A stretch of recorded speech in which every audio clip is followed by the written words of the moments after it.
You filled up your gas tank this week and paid more than you did 2 weeks ago. Your grocery receipt is higher. And if you checked mortgage rates, those moved too. Pause twos, none of that happened by accident. All of it traces back to one place. A narrow channel of water, 21 miles wide at its tightest point, sitting between the Persian Gulf and the open ocean, the Strait of Hormuz. Most people have never heard of it. Every person on Earth who pays for energy, food, or shelter is financially connected to it. Pause 1.5s. This video explains exactly how 21 miles of water controls your gas bill, your grocery bill, and your mortgage. Real numbers. Real mechanics. No agenda. Before we get to your wallet, you need to understand what the Strait of Hormuz actually is. Because most financial coverage of this crisis skips the geography. And without the geography, the economics make no sense. Pause 1.5s. The Strait of Hormuz is a narrow channel of water connecting the Persian Gulf to the Gulf of Oman and the open ocean beyond.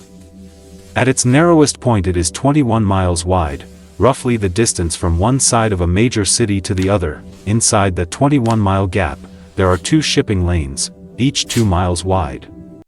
That is where the tankers go. 2 miles each way. That is the physical channel through which 20% of the world's entire oil supply moves every single day. Pause twos, 20 million barrels per day. $600 billion of energy trade per year. 1/5 of every barrel of oil consumed on Earth. All of it moving through a gap that, on a world map, is almost too small to see. There is no alternative route for most of this oil. The Persian Gulf is enclosed on all sides. The only way out to the ocean, the only way to load oil onto a tanker and send it to the world, is through this strait. When it closes, the oil does not go anywhere. It stays in the Gulf. And the world runs short, your gas bill. This is the most direct and fastest transmission. Pause ones, oil is a global commodity. It has one global price. When supply falls anywhere, the price rises everywhere. This is not a regional story. When 20% of global daily oil supply stops moving, the price does not rise by 20%. It rises far more, because markets price fear, not just supply. Pause 1.5s, the numbers are already in.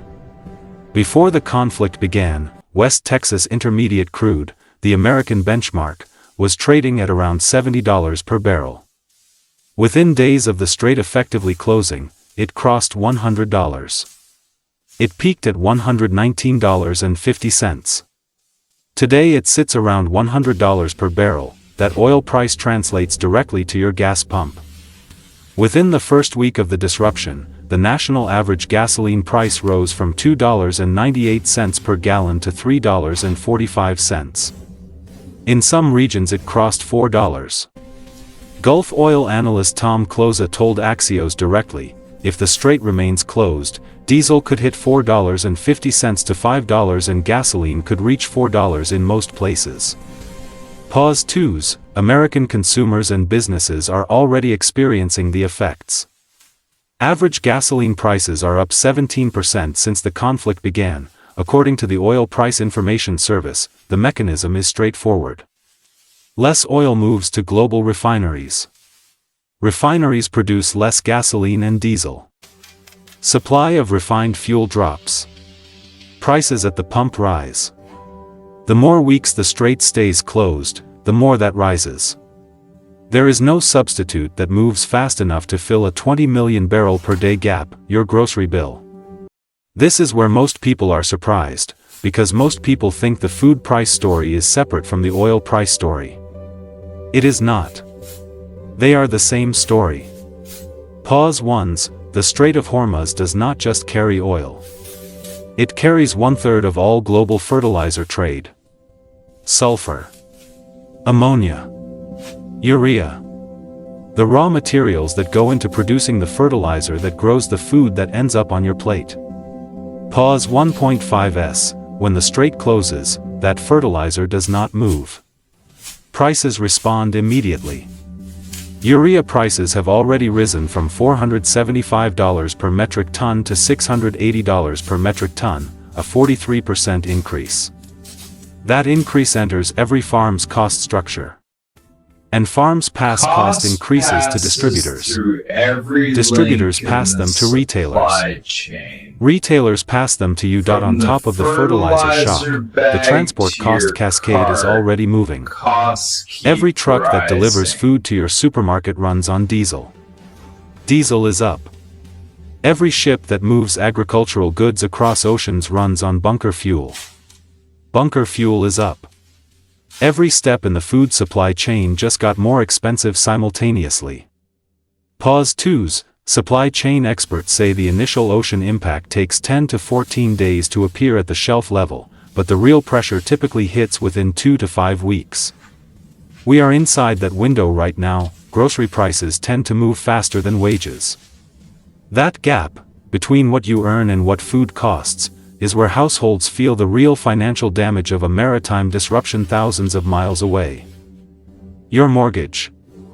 This is the transmission most people never see coming.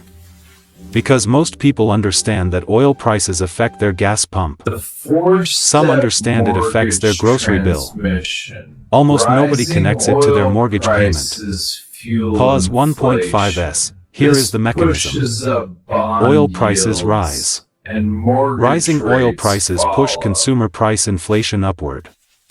When inflation rises, investors who hold long-term bonds, including the 10-year U.S. Treasury, demand higher yields to compensate for the reduced purchasing power of their future returns.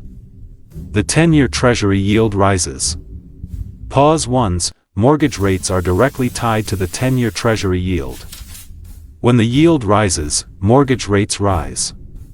It is not a complicated relationship. The oil shock that started at the Strait of Hormuz moves through the bond market and lands in your monthly mortgage payment. Pause 2's. The numbers confirm it. Before the conflict, the 10-year Treasury yield was below 4%. As oil crossed $100 and inflation fears escalated, it moved to 4.25%. Mortgage rates are now near 6% and rising. One mortgage broker said it directly: oil drives inflation, and inflation drives rates. Goldman Sachs has raised their 2026 U.S. inflation forecast by 0.8 percentage points to 2.9%. If oil averages $110 for 2 months, they project inflation at 3.3% and GDP at 2.1%. They have raised U.S. recession odds to 25%. The person who has never bought a gallon of oil in their life, who has never thought about shipping routes or tanker insurance, is now paying more on their mortgage because of what happened in a 21-mile channel on the other side of the world. The question every household needs an answer to: how long does this last? Pause 1.5s. 3 scenarios are on the table right now. First, rapid resolution. Shipping escorts begin, traffic partially resumes, oil stabilizes between $80 and $90. Gas prices ease back. Grocery inflation moderates. Mortgage rate pressure reduces. This is the best case. Second, prolonged disruption. Strait stays effectively closed for 4 to 8 more weeks. Oil averages $110 for 2 months. Goldman projects inflation at 3.3%. Gasoline hits $4 to $5 nationally. Grocery bills stay elevated. Mortgage rates hold near 6% or rise further. Pause 1.5s. Third, escalation. Oxford Economics has modeled $140 oil as the breaking point for the global economy. At that level, they project an economic standstill in the United States. The Eurozone, the UK, and Japan in recession. Even in scenario 1, the best case, prices do not snap back immediately. Infrastructure confidence returns slowly. Insurance premiums normalize slowly. The financial damage of a maritime disruption outlasts the disruption itself, sometimes by months. The Strait of Hormuz is not a news story. It is a financial mechanism.